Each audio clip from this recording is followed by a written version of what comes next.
Hello, I'm Jenny Fern and welcome to my library. I am a chaotic neutral mechanical engineer who is really into permaculture. Let's talk about books.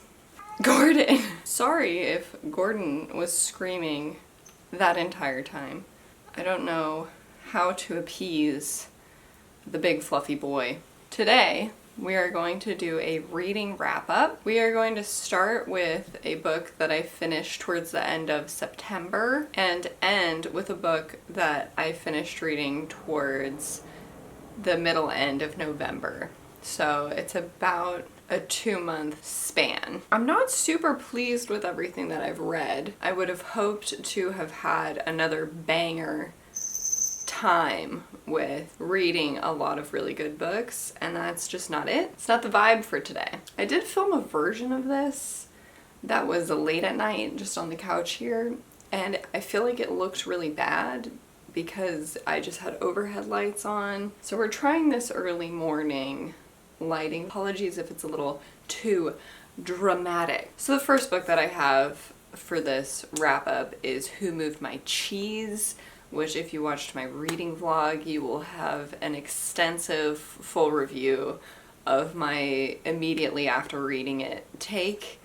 This is a book that is kind of like a business-oriented book about change. So it's kind of like if you've been laid off, or if you have like your management structure shifts, or you've been acquired by another company, maybe your boss would hand you this book, right? Most of the messaging is like, hey, suck it up, change happens, and sometimes it's good. I just didn't really connect with that messaging in real life. In a world with like compassion and understanding, it kind of fell flat for me.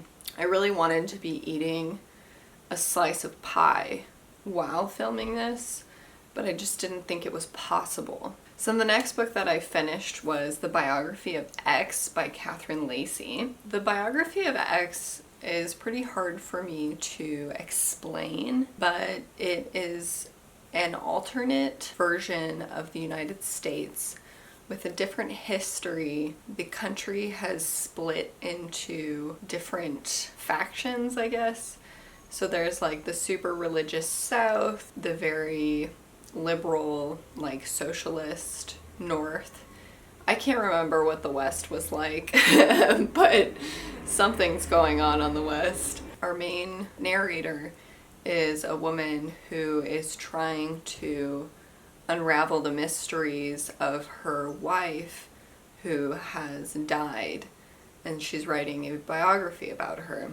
So she uncovers secrets of her past. She was an artist type, like very pretentious. I don't know, I really enjoy watching even very pretentious artists talk about their work because they are still so passionate about it. I think my main issues with it were it's not like a good vibes book, so it's not exactly fun to read. I didn't want to pick it up a lot. Hi, Lou. Oh, sorry, bud. I don't know, it was almost tedious in a weird way, but it was very good. So the next book that I have is Operating Manual for Spaceship Earth by R. Buckminster Fuller. And I think I might go into this in much better detail in the video that I tried to film earlier, so I think I'm gonna splice in some clips here of that. The next book that I read for quite a while. I picked it up, I got maybe like halfway through earlier in the year, and then I put it down. I was really, really excited about this book when I picked it up. Buckminster Fuller is the guy who's known for the geodesic dome. Like, he's the geodesic dome person. A very interesting person. His writing is stylized, I guess I'll say. He has a style for sure. I dog-eared almost every page such compelling metaphors and ideas in this book. I'll be honest, it was very hard to follow. The writing is very dense. The concepts are a little bit weird. It almost felt like ramblings, or like maybe somebody going through like a mania. You know, they really made me think a lot. Let me try to find some examples. Our labor world and all salaried workers, including school teachers and college professors, are now, at least subconsciously, if not consciously, afraid that the automation will take away their jobs. They are afraid they won't be able to do what is called earning a living, which is short for earning the right to live. This term implies that normally we are supposed to die prematurely and that it is abnormal to be able to earn a living. It is paradoxical that only the abnormal or exceptional are entitled to prosper. Yesterday the term even inferred that success was so very abnormal that only divinely ordained kings and nobles were entitled to eat fairly regularly. So that gives you a little bit of a taste of like what the writing is like. Very compelling ideas, but really dense writing. The idea of fossil fuels, coal, energy sources that are like stored energy sources within the earth that we've been able to use are like the yolk of an egg. To begin our position fixing aboard our spaceship Earth, we must first acknowledge that the abundance of immediately consumable, obviously desirable, or utterly essential resources have been sufficient until now to allow us to carry on despite our ignorance. Being eventually exhaustible and spoilable, they have been adequate up to this critical moment. This cushion for error of humanity's survival and growth up to now was apparently provided just as a bird inside of the egg is provided with liquid nutriment to develop it to a certain point. But then, by design, the nutriment is exhausted at just the time when the chick is large enough to be able to locomote on its own legs. And so the chick pecks at the shell, seeking more nutriment. It inadvertently breaks open the shell. Stepping forth from its initial sanctuary, the young bird must now forage on its own legs and wings to discover the next phase of its regenerative sustenance. Just calling a yolk liquid nutriment and then saying the chick is large enough to be able to locomote on its own legs, it's really convoluted. So I think you'll understand why it took me a little bit of time to get through this. It wasn't exactly what I was hoping it was going to be. Instead, I got these very, very interesting, strange metaphors. Like there's a whole thing about pirates and specialization. Synergy. Synergy is actually a term that I think was popularized by our Buckminster Fuller. Honestly, I feel like I must have filmed that just because I wanted to talk about this book, because it was such a strange experience. Then I read A Prayer for the Crown Shy by Becky Chambers. This is a very short book. It is the second book in the Monk and Robot duology. So it's the second book to A Psalm for the Wild-Built. And I talked about my feelings for A Psalm for the Wild-Built in the previous reading wrap-up. This book does kind of bookend or wrap it up in a way that's a little bit more satisfying. I can't even remember what the main issue was in this one. I think it had more to do with like family and friendship than the first one, which was about like purpose. I don't know, it kind of read like a slice of life anime a little bit. They're traveling around together, which I did like. I do enjoy the interactions between Dex and Mosscap.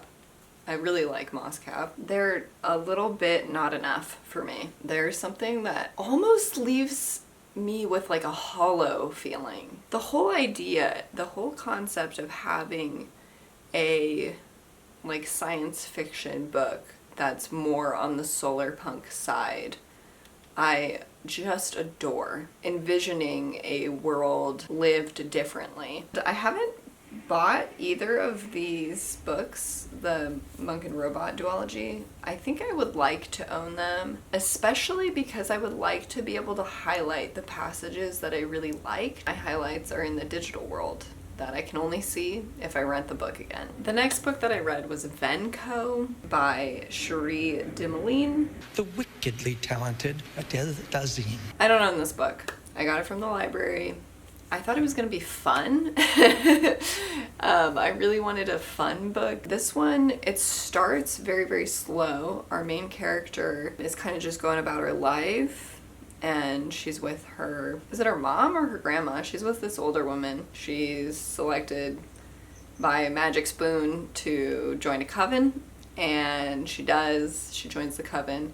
I think my favorite part of this book was the interactions among the witches and their kind of support network for each other. I really appreciated that, and I could get a sense that this author must have had like all of these different interactions in her head of these characters. She must have really known these characters that are in the coven. As for the actual story and plot and its execution, I didn't really think it was great, but it was okay. I gave it 3 stars. The next book that I read was Chlorine by Jade Song, and that was excellent. The only reason why I read this book is because I joined Allison Page's Patreon and her Pocket Pages book club. For this to be one of the first books that I read as a part of the book club, it was really great. It's funny though, because I didn't discuss it with really anybody. I've realized I'm awful at interacting with other people in nearly any way besides like in person at like work. I'm a very introverted and just don't reach out to people almost ever. That's me. We had to take these personality tests at work once. I was like 80% introverted, and other people who considered themselves introverts were only like 57%. I was like, whoa, I'm like way deep in there. Anyway, Chlorine. I thought it was excellent. I just really loved the shit out of this book. I talk about this in one of my reading vlogs, but it made me assess some of my friendships that I had with girls when I was in high school. I didn't go into great depth on this, but I was looking through one of my yearbooks from high school, and at the time I was already dating who is my husband now. I had gotten this message, or this like signing, yearbook signing, from a girl who I was on a sports team with, and she just reading it, I'm like, oh my god, she clearly had a crush on me. I was completely oblivious at the time. I didn't know that she was gay at the time at all. When she went to college, she came out, and I was like, oh, okay, this makes sense. Anyway, it made me think about that a lot because of the relationship of these girls and the fact that they're on a sports team together. Anyway, I just was kind of in my head a lot about that. It's about a girl on a swim team, I should say. It's about a girl on a swim team, and she wants to become a mermaid. It's more dark than it is magical, but it was so wonderful. I really, really enjoyed it. The next book that I read, I also really, really loved, and it was The Island of Dr. Moreau. I picked this up from a thrift store in one of my thrift store book hauls. I was so excited to read it back then, and I'm happy that I read it this year. The Island of Dr. Moreau is about a man who kind of gets stuck on this island with this eccentric doctor who has created these human-like creatures out of animals through vivisection and science. It is ghastly and a wonderful conversation about pain and like science. There's this passage that one of the middle chapters is a conversation between our main character and Dr. Moreau, which is basically like, why would you do this? And like, how can you not be like disgusted with yourself while there's these like creatures howling in pain. You get to hear the doctor's perspective, and it's so creepy and like wonderful. I don't know. I loved this, and I loved the ending as well. So I highly recommend The Island of Dr. Moreau by H.G. Wells. Might be my favorite Wells that I've read so far. Oh no, The Time Machine. I love The Time Machine. Sorry, I was just looking at my little Wells section. The Invisible Man was okay, but The Time Machine kicks ass. Then we start my manga era, which I really fell into during this month. I read Flying Witch Volume 1. I tried to read Flying Witch earlier in the year. I fell head over heels for Witch Hat Atelier, which is the first manga I've ever read, and I wanted anything like Witch Hat Atelier. So I kept looking up these lists of manga that are like Witch Hat Atelier. From that I found The Girl from the Other Side, which is now one of my favorite things I've ever read. I love it to absolute pieces. I love it so much. One of the recommendations was Flying Witch. And when I started it, I was like, this looks awful. And I agree. I think the artwork is really, really bad. Like it's just not engaging. It looks very flat. The character design, their hair just looks like stock straight. It looks not that great. It's such a joy to read, actually. Like, it's very slice of life. We follow this witch character who's just like a 16-year-old witch in training, and she is living at a house with some friends, and I don't know, one of my favorite issues was she was planting a garden with radishes, and she gets a harvest of all of these radishes, and then she keeps trying to like pawn them off on people, and I just thought that was so cute and also so relatable to me. I really love this series. It doesn't have that much going on in it, and the art is bad, so just keep that in mind. Then I read Mary Shelley's Frankenstein. Oh, I had such high hopes for this, and it just didn't go very well. I think the method in which I read this book and the headspace that I was in when I read this book made it a not great reading experience. I don't know, I think I just wished that the emphasis of the story was different parts. One of the things that I remembered most when I read this the first time in high school was the monster's perspective when he's in the woods observing that family. That was my favorite part, and that was pretty much all I remembered from the book. Rereading this, I understand why now. I had such fondness for that section because it's the best section and all of the rest of it is kind of boring. That's how I felt. I also got really confused a few times. One of my issues is that I think Frankenstein himself, he just sucks. Like, I don't like him as a character. That's how I felt about it. But obviously it's a very important piece of fiction. It's like, you know, so critical for fiction and for like horror. But having read The Island of Dr. Moreau, I was like, ugh. I just wanted Frankenstein to be like The Island of Dr. Moreau in a way. Then I read 4 little children's books. They were donated to my little free library. These books were The House That Jack Built by David Cutts, Dinosaurs by Brian Barton, One Fine Day by Nani Hogrogian, and Froggy Learns to Swim by Jonathan London. So I remember Froggy Learns to Swim from being a child, but the rest of these I don't think I've ever read. I have to say my absolute favorite was Dinosaurs. I thought the artwork was so beautiful, and I love dinosaurs, so it was great. The color palette is really punchy and beautiful. And if you want to hear my more fleshed out thoughts on this, I have a reading vlog where I read these 4 books. And I haven't edited it yet, so it might not be out yet, but it'll be out. The next book that I read was Flying Witch Volume 2. No big thoughts. Then I read a nonfiction book about the exploration of Antarctica. that is called Land of Wondrous Cold by Gillen Darcy Wood. I read this as an audiobook rental from my library.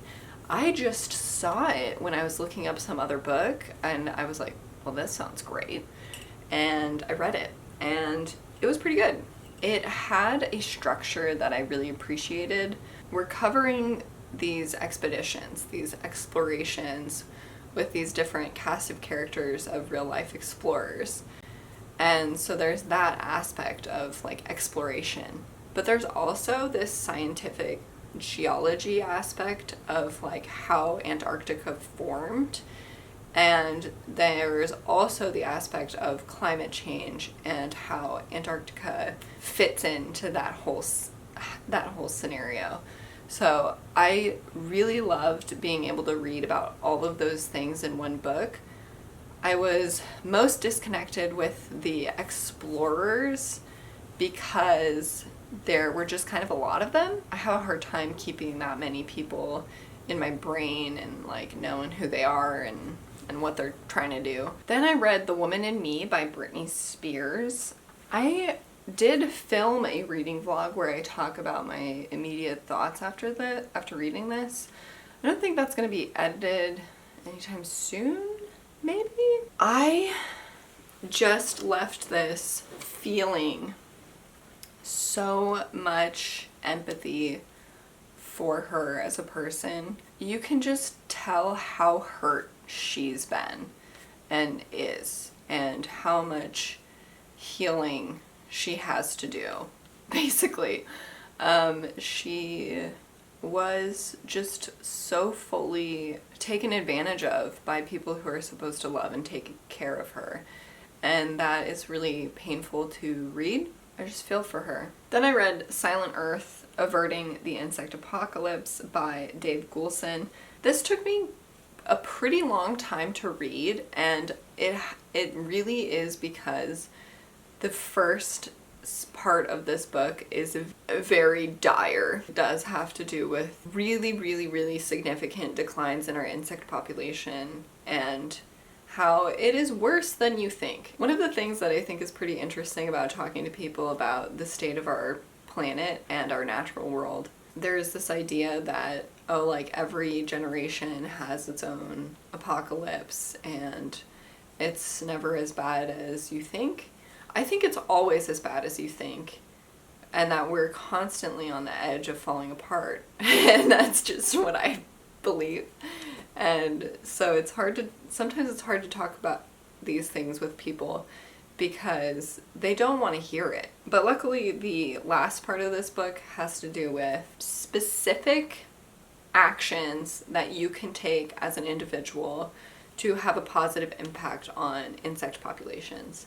And I really appreciated that, because one of the key things that I like to do if I'm feeling really overwhelmed with how bad things can be, I really like to try to do something positive from that. You can always do something, right? And I think it's important to remember that we are somewhat empowered as individuals, and it doesn't solve the whole problem, obviously, but a bunch of people doing something is better than everybody doing nothing. I do understand that corporations have way, way, way, way, way more influence on terrible things in this world than me as an individual has influence on doing good for the world, but it doesn't mean that I shouldn't try. Then I read Flying Witch, Volume 3. After watching the anime, I read Spy Family, Volume 1, and I literally just yesterday learned that you're not supposed to say the X, which I think is weird because it's there. So when I type it into my library, it's Spy X Family. When I see it written everywhere, it's Spy X Family, but apparently it's just Spy Family. And to me, because in my brain and forever, I've been reading it as Spy X Family, that's what it is. That's what it is to me.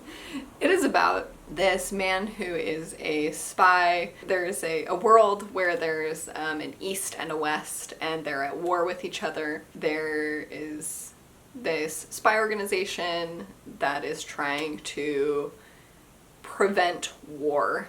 So that's what our main character, Lloyd, his mission is that he is to start a family because he needs to have a child in a prestigious school to get access to this man who is like his target. He starts a family by adopting this little girl, Anya.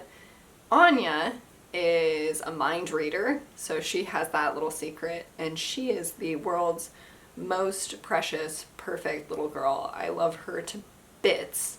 He needs a wife for this family, so he makes an agreement with this woman who is an assassin, and she is trying to keep up her ability to be an assassin while working like a day job.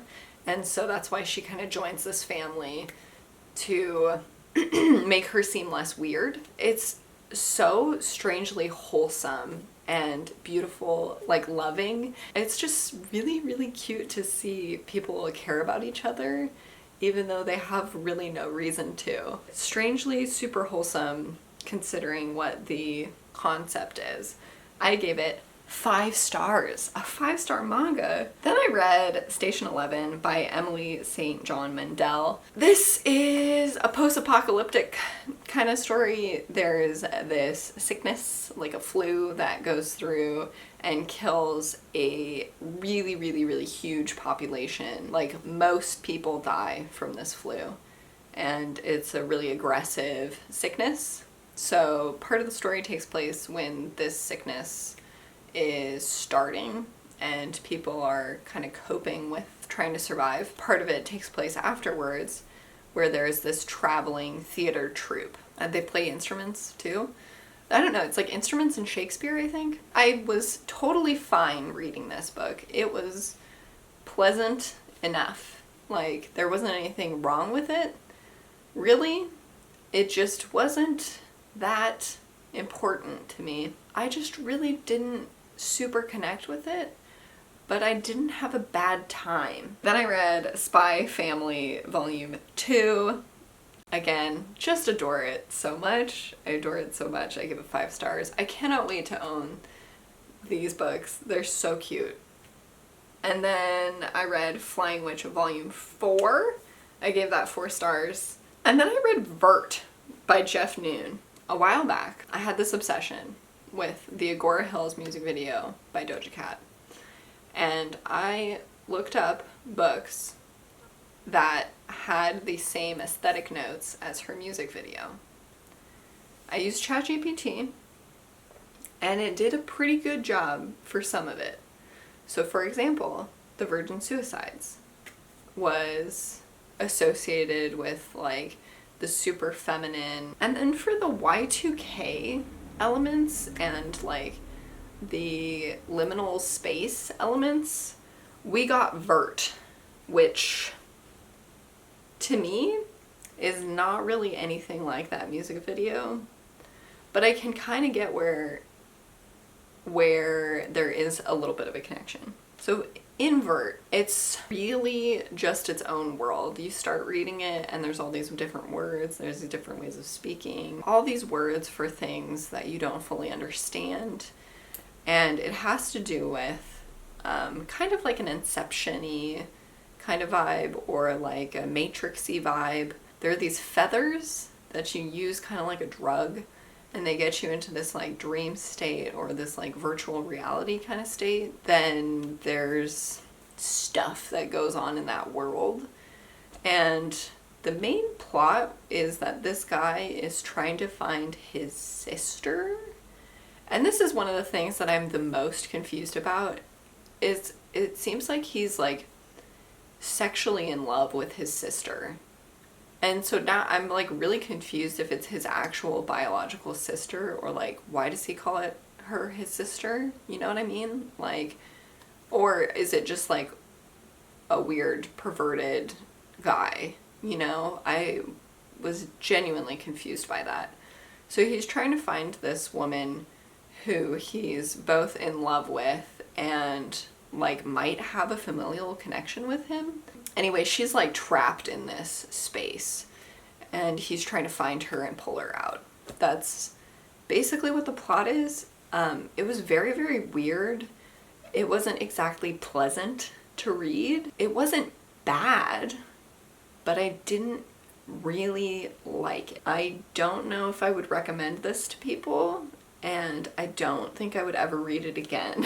I did also read one other book that I cannot track on Goodreads. I don't know when I read it, but I did read it in a reading vlog, and it is called Homegrown, and it's a graphic novel about a man who's illegally growing pot in California.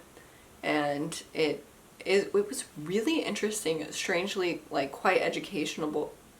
It was strangely quite educational about that period of time when you had like crazy high profit margins, but also a lot of risk with growing marijuana or cannabis. The observational skills that this man had in his art were insane. So good. The art was beautiful. You know, he's very opinionated. He has like a lot of character, I suppose, and it was very entertaining, very good.